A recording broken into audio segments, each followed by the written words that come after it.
I've been what I would consider a fair Christian.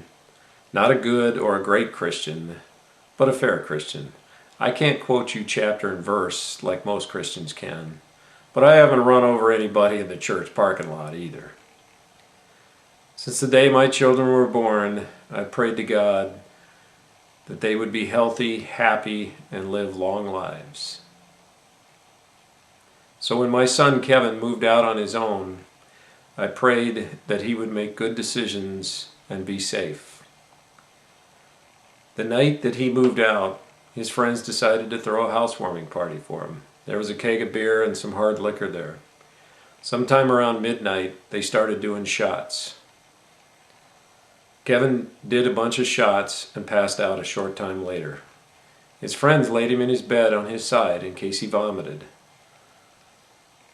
The party was still going on, so they actually went in and shaved his head and his legs while he was passed out.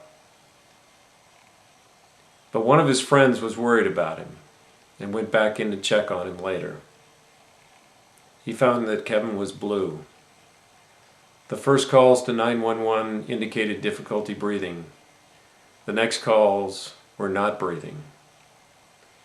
My son died alone in a hospital while I slept peacefully in my bed. How could God have allowed this to happen? I had said lots of prayers. This sort of thing just doesn't happen to me. This sort of thing just doesn't happen to fair Christians. But it did. I begged God to back up time, just a little bit, just to the night before, so that he could take me instead of Kevin. It seemed so much fairer to me. In fact, I thought a few weeks before Kevin had died, I'd actually been thinking about the fact that I had lived a great life. I had seen the wilderness of Alaska and Montana.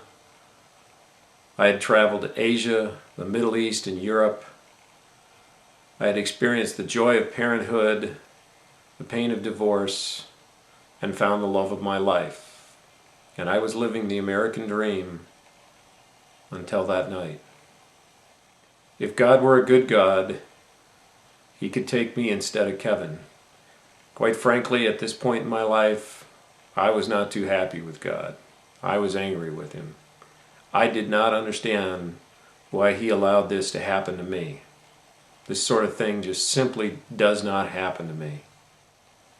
The days, weeks, and months after Kevin passed away were very difficult, and that's as nice a way as I can put it. But the thing that kept me going was the hope of making something very good come from this tragedy. In an effort to do that, I walked from Arizona to Montana with his ashes in my backpack and shared the story along the way at different schools, community events, and churches. Our pastor often says that God chooses the unimpressive to do his work. Well, truth is, he's got me there. If God's looking for someone unimpressive to do his work, then I'm your guy.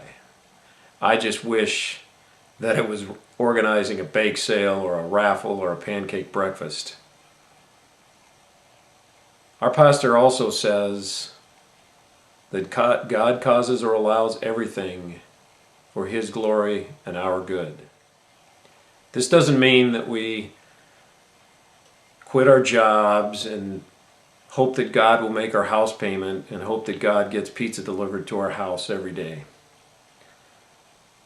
As Tracy Lawrence says in a country song, I just work like it's all up to me and pray like it's all up to him.